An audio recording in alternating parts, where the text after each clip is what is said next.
நம்ம சேனலை பார்த்துட்டு இருக்க அனைத்து நண்பர்களுக்கும் வணக்கங்க. நம்ம இன்னைக்கு இந்த வீடியோ பதிவுகளில் என்ன பார்க்க போகிறோம் அப்படின்னு பார்த்தீங்கன்னா, அம்மான் பச்சரிசியோட நன்மைகள் என்னென்ன அப்படிங்கிறத பற்றி பார்க்க போகிறோம். அது மட்டும் இல்லாமல் அதுகளில் இருக்கக்கூடிய வைட்டமின்கள் என்னென்ன, அதை சாப்பிடுவதால் உடலில் ஏற்படும் மாற்றங்கள் என்னென்ன, எந்தெந்த பிரச்சனைக்கெல்லாம் இது தீர்வாக இருக்குது அப்படிங்கிறத பற்றி இந்த வீடியோ பதிவுகளில் நான் உங்ககிட்ட முழுசாக சொல்ல போகிறேன். என்னோடய வீடியோவை ஸ்கிப் பண்ணாமல் முழுசாக பாருங்கள். அது மட்டும் இல்லாமல் என்னோட சேனலை இப்போ தான் நீங்கள் ஃபஸ்ட் டைம் பார்க்குறீங்கன்னா என்னோட சேனலை சப்ஸ்கிரைப் பண்ணிவிட்டு அப்படியே பக்கத்தில் இருக்க பெல் ஐக்கானையும் கிளிக் பண்ணிடுங்க. அப்போ தான் இது போன்ற ஆரோக்கியமான சம்மந்தமான வீடியோக்கள் உங்களுக்கு உடனுக்குடனே நோட்டிஃபிகேஷனில் வருங்க. ஸோ வாங்க வீடியோக்குள்ளே போகலாம். பொதுவாகவே இந்த அம்மான் பச்சரிசி செடி பார்த்திங்கன்னா ஆஸ்துமா செடி அப்படின்னு சொல்கிறாங்க. இது பல உடல் ஆரோக்கிய நன்மைகளை கொண்டதாக உள்ளது. தோல் பராமரிப்புக்கு தொடங்கி புற்றுநோய், ஆஸ்துமா, வயிற்றுப்போக்கு, சுவாச கோளாறுகள், வயிற்றுப்புழுக்கள், மஞ்சள் காமாலை, கோனேரியோ, நீரிழிவு, பாம்பு கடிக்கு சிகிச்சை, காயம் குணப்படுத்த என இதன் நன்மைகள் பட்டியலிட்டுக்கிட்டே போகலாங்க. ஆயுர்வேதத்தில் அம்மான் பச்சரிசி நன்மைகள் என்னென்ன அப்படிங்கிறத பற்றி பார்த்தோம்னா ஏகப்பட்டது இருக்குது. அதை பற்றி நான் உங்களுக்கு இப்போ விரிவாக சொல்ல போகிறேன். பொதுவாகவே இந்த அம்மான் பச்சரிசி எப்படி இருக்கும்னு பார்த்தீங்கன்னா, மூலிகை செடியான இதன் விதைகள் பார்க்க நெல் போல இருக்குமாங்க. அதனாலேயே இதை அம்மான் பச்சரிசி என்று அழைக்கிறாங்க. அது மட்டும் இல்லாமல் பாரம்பரிய மருத்துவத்தில் பயன்படுத்தப்படும் இந்த யுஃபோர்மியா பல வகைகளில் உள்ளது. அனைத்தையும் உடைக்கப்படும் போது பால் சாற்றை வெளியேற்றுகிறது. இது அதிகமாக அல்லது குறைவாக நச்சுத்தன்மை கொண்டதாக உள்ளதுங்க. இது பல்வேறு விஷயங்களில் ஒரு மூலப்பொருளாகவே பயன்படுத்தப்பட்டு வருகிறது. பாக்டீரியா எதிர்ப்பு பண்ணுறது, மயக்க மருந்து, ஆன்டிபாஸ்மோட்டிக், கருவுறுதல், பூஞ்சை எதிர்ப்பு மற்றும் மலேரியா எதிர்ப்பு போன்ற நிறைய பண்புகளை இது கொண்டு உள்ளதனால நேஷ்னல் லெபார்டரி ஆஃப் மெடிசன் ஆய்வில் அறிவிச்சிருக்காங்க. இந்த அம்மான் பச்சரிசி நன்மைகள் குறித்து நிறைய இருக்குது அப்படின்னு சொல்லியிருக்காங்க. இந்த செடியில் பார்த்திங்கன்னா நிறைய ஆன்டி ஆக்சிடென்ட்கள் இருக்குது. இது உடலில் ஃப்ரீ ரேடிக்கல்ஸ்கள் உருவாவதையும் தடுக்கிறது. அது மட்டும் இல்லாமல் பூஞ்சை எதிர்ப்பு செயல்பாடு கொண்டு உள்ளது. இதன் ஆன்டியோமேபிக் ஆக்டிவிட்டி செயல்பாடு எண்டாமேபியா கிஸ்டியாலிட்டிகா வளர்ச்சியையும் தடுக்கிறது. அம்மான் பச்சரிசியில் உள்ள ஃப்ளவனாய்டு, கிளைகோசைட் மற்றும் வயிற்றுப்போக்கு எதிர்ப்பு செயல்பாட்டையும் இது கொண்டு உள்ளது. அம்மான் பச்சரிசி இலை சாறு உடலில் டயூரிசிஸ் கணிசமாக தூண்டுகிறது. இதனால் உடலில் கழிவுகள் தேங்காமல் சிறுநீர் வெளியேற்றப்படுகிறது. அது மட்டும் இல்லாமல் இதில் அலர்ஜி எதிர்ப்பு செயல்பாடு கொண்டு உள்ளதால் காது அலர்ஜியின் மாதிரியில் அலர்ஜி எதிர்ப்பு விளைவுகளை காட்டியது இது உள்ளது.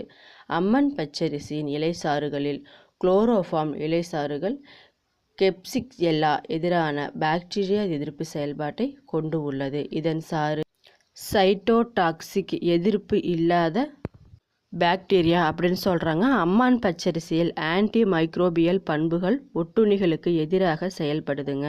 அது மட்டும் இல்லாமல் தோல் பராமரிக்க பயனுள்ளதாக இது இருக்குது. அற்புதமான பாக்டீரியா எதிர்ப்பு பண்புகளை கொண்டு உள்ளதாக இது இருக்குது. இந்த சாறு தோல் பராமரிப்புக்கு ஏற்ற ஒன்றாக குறிப்பிடப்பட்டு உள்ளது. அது மட்டும் இல்லாமல் பாக்டீரியா தொற்றுகள், ஸ்டெஃபலோகோக்கஸ் போன்றவற்றை குணப்படுத்த இந்த தண்டு சாறு பயன்படுத்தப்பட்டு வருதுங்க. தாய்ப்பால் சுரப்பு அதிகரிக்க இளந்தாய்மார்கள் அம்மான் பச்சரிசி இலை, பூக்கள் போன்றவற்றை பயன்படுத்தி வரலாங்க. ஆஸ்துமாவுக்கு இந்த அம்மான் பச்சரிசி எப்படி செயல்படுதுன்னு பார்த்தீங்கன்னா, மூச்சுக்குழல், ஃப்ளவனாய்டுகள், கிளைகோசைடுகள் மற்றும் சஃபோனின்கள் இதில் நிறைய உள்ளது. அதனால் ஆஸ்துமா பிரச்சனை இருப்பவர்கள் சுவாச அறிகுறிகள் வராமல் தவிர்க்க இந்த அம்மான் பச்சரிசி உதவுங்க. புற்றுநோய் எதிர்ப்பு பண்புகளில் இது எப்படி செயல்படுதுன்னு பார்த்தீங்கன்னா, இதனுடைய சாறு சைட்டோடாக்சிக் என்று அழைக்கப்படுது. பல வகையான புற்றுநோய் செல்கள், குறிப்பாக வீரியம் மிக்க மெலனோமாக்கள் மற்றும் செதில் உயிரணுக்கள் அப்படின்னு சொல்லக்கூடிய பல்வேறு புற்றுநோய்களுக்கு இது உதவியாக உள்ளது. அது மட்டும் இல்லாமல் வலி நிவாரணியாக எப்படி இதை பயன்படுத்திக்கிறாங்கன்னு பார்த்தீங்கன்னா, இதனுடைய சாறு வலியை குறைத்து வலி நிவாரணியாக செயல்படுகிறது.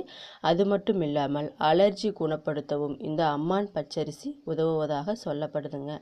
இந்த அம்மான் பச்சரிசியில் பார்த்தீங்கன்னா நோய் தொற்றை எதிர்த்து போராட உதவுகிறது. காய்ச்சல் காலங்களில் இதை பயன்படுத்தும் குடிக்கும்போது வேகமாக காய்ச்சல் குணமாகலாம், காய்ச்சல் வலியும் குறையலாம்.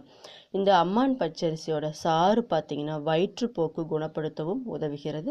அது மட்டும் இல்லாமல் பாக்டீரியா எதிர்ப்பு, அமீபிக் மற்றும் ஸ்பாஸ்மோட்டிக் எதிர்ப்பு விளைவுகளை குறைக்கவும் இது உள்ளது. அது மட்டும் இல்லாமல் அம்மான் பச்சரிசி நீண்ட காலமாக மருக்களுக்கு சிகிச்சையாக பயன்படுத்தப்பட்டு வருகிறது. இதில் உள்ள டானின்கள் இதற்கு காரணமாகுங்க. இந்த அம்மான் பச்சரிசி சாற்றை மருக்கள் மீது தடவி வந்தால் மருக்கள் படிப்படியாக உதிருங்க. இது அற்புதமான எதிர்ப்பு வைரஸ் கூட ஆகுங்க. அது மட்டும் இல்லாமல் இரத்த சர்க்கரை அளவு மற்றும் நீரிழிவு சிகிச்சைக்கு பயன்படுத்தப்படும் மூலிகைகளில் இதுவும் ஒன்றாக உள்ளது. நீரிழிவு நோயாளிகள் இதை சேர்க்கும்போது இரத்த சர்க்கரை அளவை உன்னிப்பாக கவனிக்க வேண்டும். பாம்பு கடி சிகிச்சைக்கு இந்த அம்மான் பச்சரிசி மிகவும் உதவியாக உள்ளது. அது மட்டும் இல்லாமல் இதை தவிர பல்வலி, கடுமையான தலைவலி, வயிற்று வலி, தோலில் முள் ஏறுவதை அகற்ற, விந்து வெளியேறுதல் மற்றும் பிற பாலியல் கோளாறுகள், வெள்ளைப்படுதல் பிரச்சனை கட்டுப்படுத்தவும் இவை பயன்படுத்தப்பட்டு வருகிறது. அது மட்டுமில்லாமல் கண்களில் உண்டாகும் தொற்று, பாக்டீரியா தொற்றினால் கண் இமைகளில் வீக்கம் போன்றவை ஏற்பட்டிருக்குங்க. அப்போ பார்த்தீங்கன்னா இந்த அம்மான் பச்சரிசியை கொதிக்க வைத்து நீரில் கண்களை சுத்தம் செய்யலாம். வாய்ப்புண் இருக்கும்போது இந்த அம்மான் பச்சரிசி நீரை கொதிக்க வைத்து வாய் கொப்பளிப்பதன் மூலம் வாய்ப்புண் குணப்படுத்த முடியும். சருமத்தில் கொப்புளங்கள் இருந்தால் இந்த அம்மான் பச்சரிசி இலையை மசித்து கொப்புளங்கள் மேல் பூசலாம். அலர்ஜியை போக்க இந்த அம்மான் பச்சரிசியை தேநீராகவும் எடுத்துக்கொள்ளலாம். வயிற்றுப்போக்கு பிரச்சனைகள் இந்த அம்மான் பச்சரிசி இலை சாறு அல்லது பொடியை பயன்படுத்தலாம். மருக்கள் மீது இதன் பாலை தடவி வந்தால் பால் உடனடியாக உதிர்ந்துவிடும். இளந்தாய்மார்களுக்கு அம்மான் பச்சரிசி பூக்கள், இலை போன்றவற்றை பருப்புடன் சேர்த்து சமைத்து சாப்பிட தாய்ப்பால் சுரப்பு அதிகரிக்க செய்யுங்க. வெண்படல அலர்ஜிக்கு இந்த அம்மான் பச்சரிசி பூவை சாறு எடுத்தும் பயன்படுத்தலாம். அது மட்டும் இல்லாமல் இந்த அம்மான் பச்சரிசி வேர் பாம்பு கடி சிகிச்சைக்கு கஷாயமாக எடுக்க பயன்படுத்தப்பட்டு வருகிறது. இந்த அம்மான் பச்சரிசி வேரை தேநீராக கூட குடிக்கலாங்க. அது மட்டும் இல்லாமல் இதில் இருக்கக்கூடிய இலை பார்த்தீங்கன்னா அதிக மருத்துவ குணம் கொண்டதாக உள்ளது. அது மட்டும் இல்லாமல் இதனுடைய பூ, இலை அனைத்தும் சுத்தம் செய்து பருப்பும் சேர்த்து கூட்டாகவும் சாப்பிடலாங்க. அது மட்டும் இல்லாமல் இதில் இருக்கக்கூடிய சாறு அதிக நன்மை பயக்கக்கூடியதாக உள்ளது. அதை பயன்படுத்துவதால் உடலில் நிறைய மாற்றங்கள் ஏற்பட வாய்ப்பு உள்ளதுங்க. இந்த அம்மான் பச்சரிசி பக்க விளைவுகள் ஏற்படுத்துமா அப்படின்னு பார்த்தீங்கன்னா, எந்த ஒரு பொருளுமே நம்ம அளவாக தான் எடுத்துக்கணுங்க. அளவுக்கு மீறினால் அமுதமும் நஞ்சு அப்படிங்கிற மாதிரி அளவுக்கு அதிகமாகவும் எடுத்துக்கொள்ளக்கூடாதுங்க.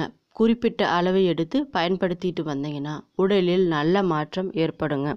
அது மட்டும் இல்லாமல் இந்த அம்மான் பச்சரிசி என்பது மூலிகை என்பதை தாண்டி உணவாக பயன்படுத்தக்கூடிய கீரை வகைகளில் ஒன்றே என்பதால் உணவாக எடுக்கும்போது கூட எந்த விதமான பக்க விளைவுகளும் உண்டு செய்யாது இந்த செடி.